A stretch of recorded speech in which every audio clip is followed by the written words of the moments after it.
and the work, which will become a genre unto itself, will be called Bebop. Yes, Cowboy Bebop. This is the top 11 scenes in Cowboy Bebop. Why not 10? Why 11? We're following the business model of any good orgy that says there's always room for one more. So without further ado, spoiler alert, if you have not seen Cowboy Bebop, things go down. Here are the top 11 Cowboy Bebop scenes.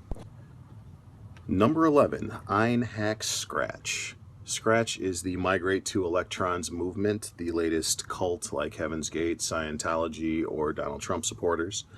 Ein, as we found out in episode 2, is not a real dog. He's a data dog, and that information sits dormant all the way until episode 23, Brain Scratch, where it finally comes back, and comes back in a big way. Ein hacks into the system of Scratch, which gives Spike the assist in the real world, and it may sound like an odd choice for this list, but he was the most unlikely member of the Bebop crew, being the dog, to actually come through. Everyone else had their moments in the series, and Ein, after a long time, finally gets his. Well, dogs have brain waves. Oh, Ed wants to do it too. If your brain migrates, who's gonna search the net for Londas, huh? Aww. Quit whining. All right. Welcome to Scratch, the Migrate to Electronics movement. Select line 1. Ed, that's absolute perfection. Oh, yeah. Oh.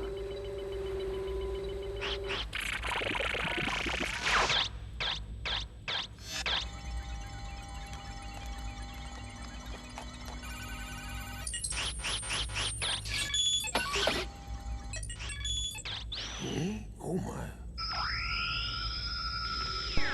What?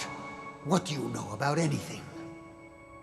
What makes you think that you know anything about me? What are you doing? Stop that! Cut it right away! Look at me, Bubs! Everyone should have the same body as I have. Everyone. No, I don't. I don't want to disappear. I don't need to.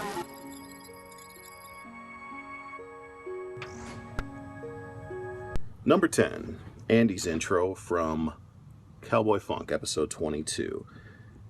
Andy is a rival bounty hunter, which in the world of Bebop here, where you don't really get a chance to see and follow any rival bounty hunters. They're just kind of sprinkled out here and there, but Andy is awesome. He is such a knucklehead. He's completely oblivious to everything that's going on, even more so than Spike in the series. He's like Spike's polar opposite, or akin to Spike in this case, even the fact that they're drawn the same, and always just seems to kind of get the better of Spike and gets under his skin. And you have this notoriously cool character in Spike Spiegel who just loses it with Andy. Better listen up while you still can.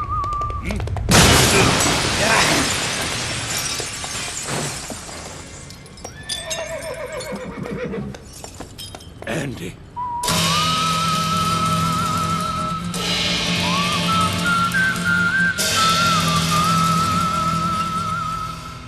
Andy?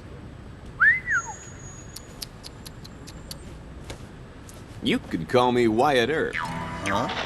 Reach for the sky, Teddy Bomber. Who, me? I figured that you'd plant an explosive here today.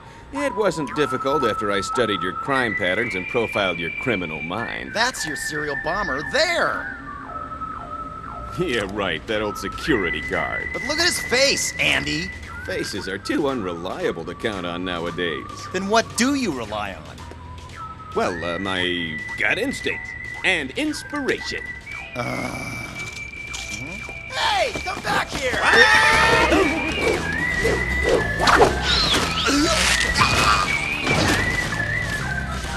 We're all doomed!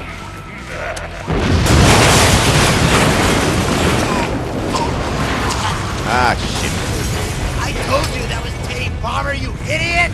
Do you have any idea?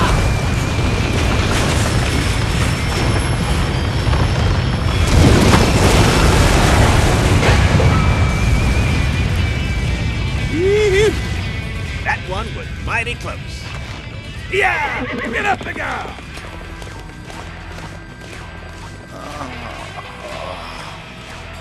Number 9, Spike's Prairie Oyster. The Bebop crew is on the trail of a bounty head, and Spike is massively hungover, does not want to be there, and he's waiting in a bar full of bounty hunters waiting for the bounty head to actually come out so that they can catch him. At this time, Spike is at the bar trying to concoct this thing called a prairie oyster to help with his hangover, and a bar fight ensues and Spike loses his egg. This is a great scene because Spike basically levels the whole bar for the simple fact that he's pissed off because he's hungover and someone spilled his egg. Where did you come from? You spilled my egg. I needed that egg. Oh, shit! Come on, boys! Let's get this guy, too!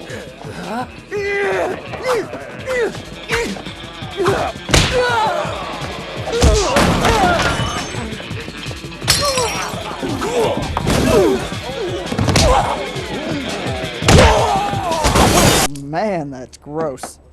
It's called a prairie oyster. Good for hangovers.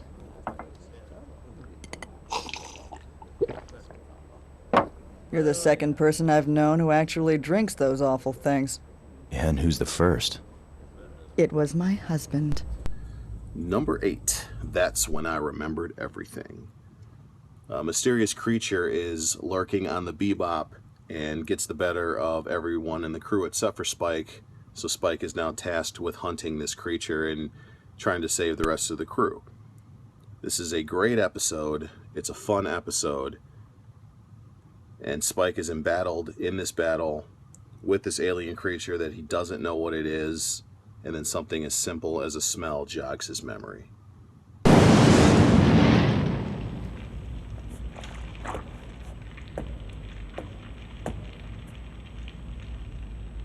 This thing smells kind of familiar. I guess I should have eaten that stuff. Well, I'm sure it's still in the fridge.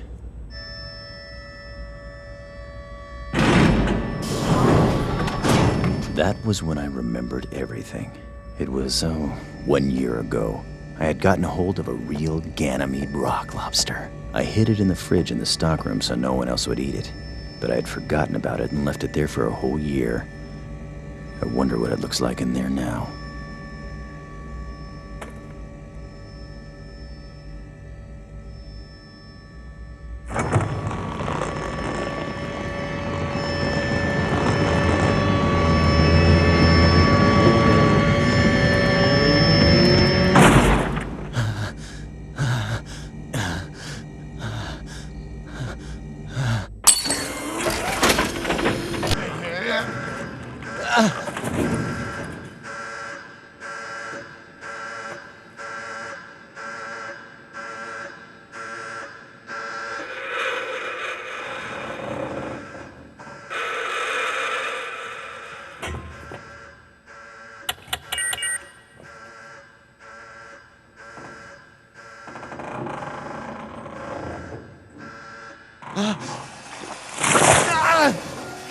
Shit! Ah, it's great.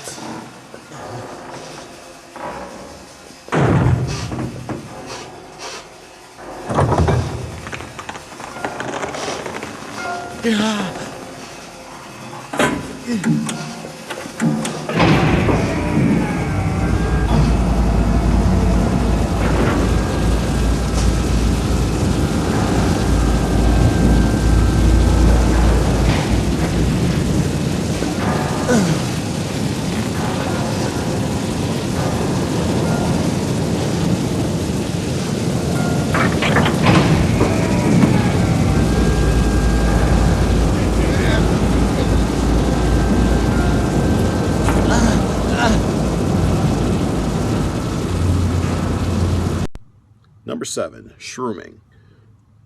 Episode 17, Mushroom Samba. The Bebop crash lands on the planet after being involved in a hit-and-run accident.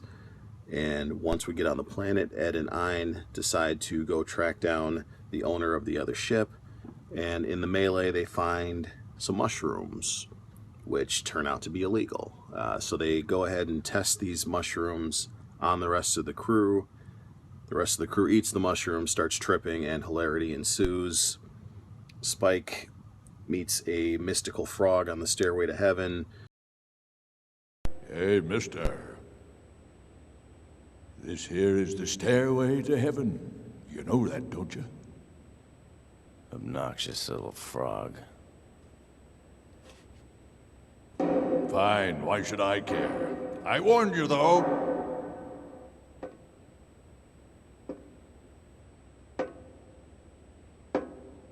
Faye believes that she's underwater. Jet learns the secret of the universe from his bonsai trees and forgets it. Great job, Jet. How it is. The secret of the universe is so simple. Oh, man. By the way, just who am I anyway? So these mushrooms really aren't good for eating, right, Ein? Number 6, Julia's death. So Julia is the specter, the ghost of Spike's past that he is chasing throughout the whole series. The whole series he's looking for her, and he finally meets up with her in the last 2 episodes. They get together. You think that there's going to be some grand standoff between Spike and Julia and Vicious confronting the ghost of the past. But it turns out that Julia's death actually comes out of nowhere. You do not expect a random henchman to gun down Spike's long-lost love. It's an emotional moment. It's a great cinematic moment. It's a very powerful moment in the series. Unexpected, out of nowhere, Julia dies.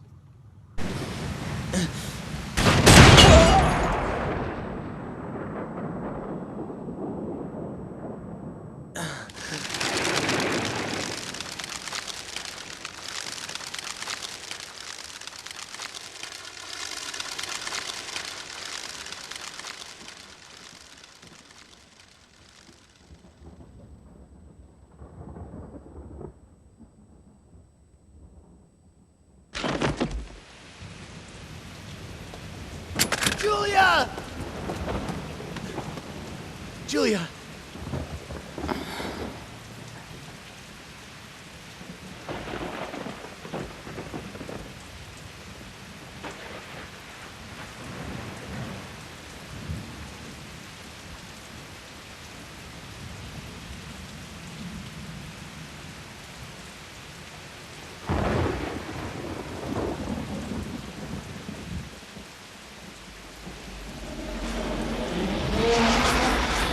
Number 5, Swordfish Rescue. Spike needs his dropship, the Swordfish 2, overhauled and visits his own mechanic, Doohan, to get some work done. In the meantime, there's a bounty, and the bounty heads have a habit of infecting the ships with this virus that makes them act all screwy and then killing the pilots, taking the ships, and all that. Spike gets caught up in the atmosphere of the planet in the final battle. He cannot get out. There's the moment where he runs out of gas, he's stuck in the planet's atmosphere, and being the cool character that he is, realizes that it's over. Hey, Jet. You know, I got some whiskey hidden behind the fridge. Why don't you help yourself, bud? Huh? What went wrong? The fuel tanks are empty. There's nothing I can do now. How about I rendezvous and tow you back in exchange for the whiskey? I heard the conversation. Give me the exact coordinates of the Swordfish. Doohan. You're in too deep, Spike! You're burned to a crisp! Huh? This is your last chance.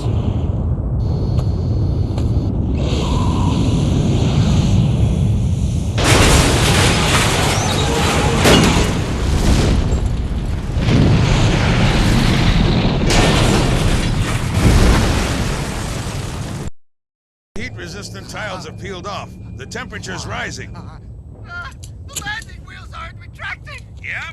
And the number 2 nozzle won't work either. What? Are you for real? We can't land Oh, well. without them. I knew I should've Whatever known. happens, I'm only 18. happens. I don't want to die yet. I've never even been with a woman. Somebody help!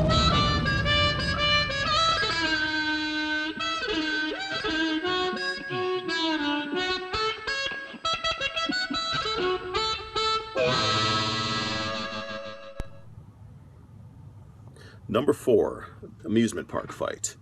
Spike is in the wrong place at the wrong time and runs into Pierre LaFaux, this crazy guy with psychic powers. This is the first time in the entire series that you feel that your hero is completely outmatched by this crazy guy with powers, and you're wondering how he's going to get out of this. Spike gets out of the initial fight, and Pierre tracks him down, invites him to an abandoned amusement park, which we know from Zombieland, National Lampoon's Vacation, and The Killing Joke, that abandoned amusement parks at night are kind of creepy. And we have a great fight between Spike and Pierre that spans ridiculous things in the amusement park, goes everywhere, craziness ensues.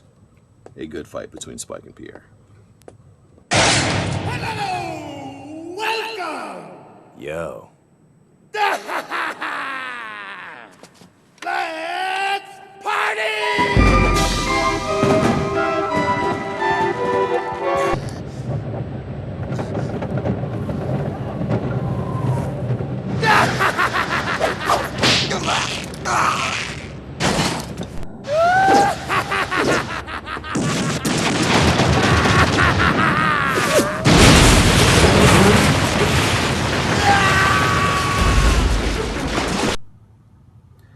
Number 3, Spike versus Vicious in the church.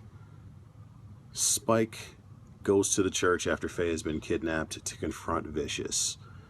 Everything that happened in the past is not completely spelled out in the series, but you do get a good glimpse of the beef, the rift between Spike and Vicious, and you can see it's highly personal from the dialogue.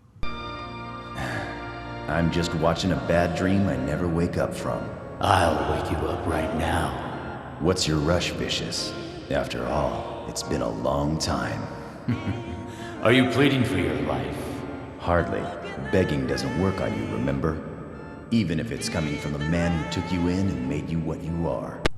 And Spike, actually not caring about Faye, just wants to mow down the whole place and take on Vicious. And we get one of the best fights that we've seen in the series is this fight between Spike and Vicious, culminating with the big stained glass window and a flashback.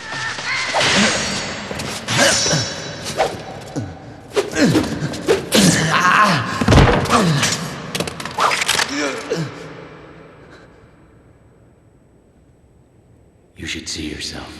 You have any idea what you look like right at this moment, Spike? What? A ravenous beast. The same blood runs through both of us. The blood of a beast who wanders, hunting for the blood of others. I've bled all that kind of blood away. Then why are you still alive?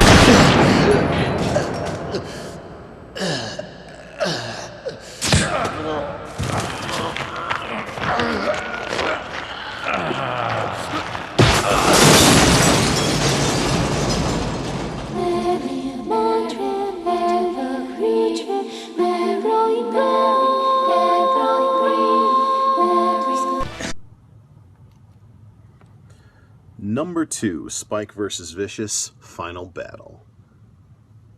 Now, much like a video game level, Spike mows down an entire level full of henchmen to get to the top, to get to Vicious for the final fight. And like a boss, Vicious is sitting there, posing on his throne, waiting for Spike to come up so he can deal with him. The fight is, again, it's a personal vendetta between the two.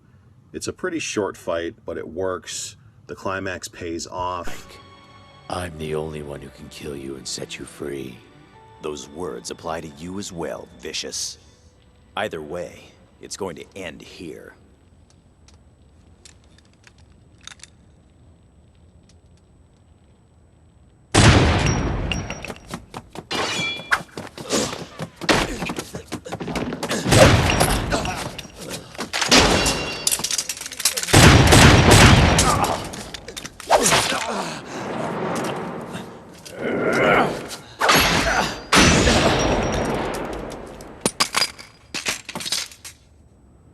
Julia is dead.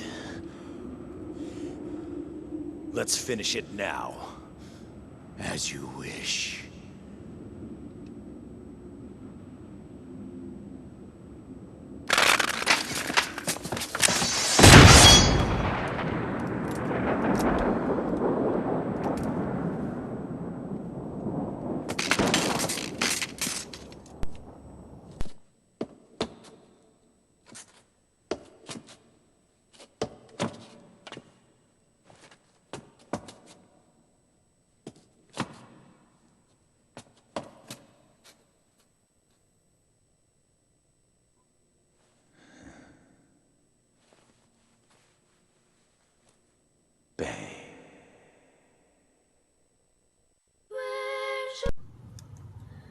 Number 1, Ed and Ein leave the Bebop.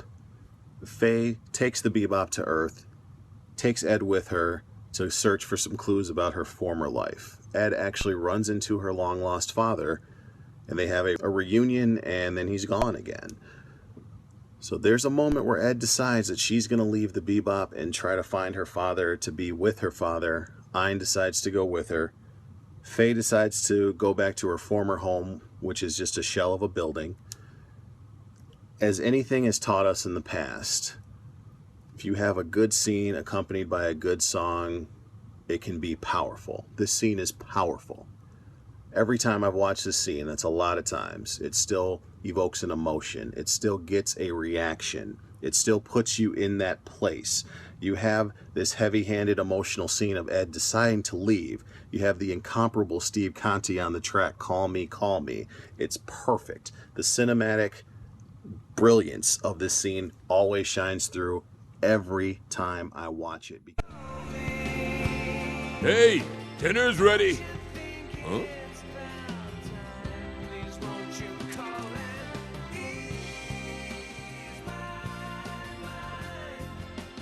Spike. Food.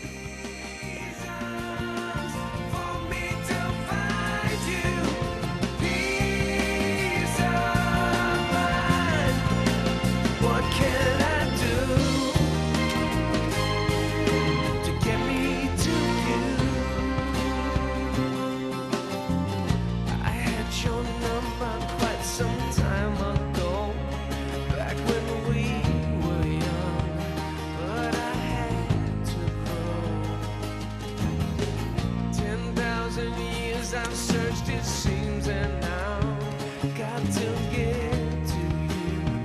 Won't you tell me how? You can't come with me, Ein.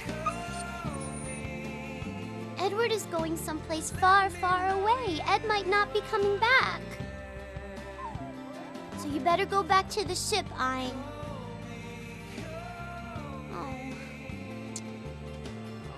Do you want to come with Ed?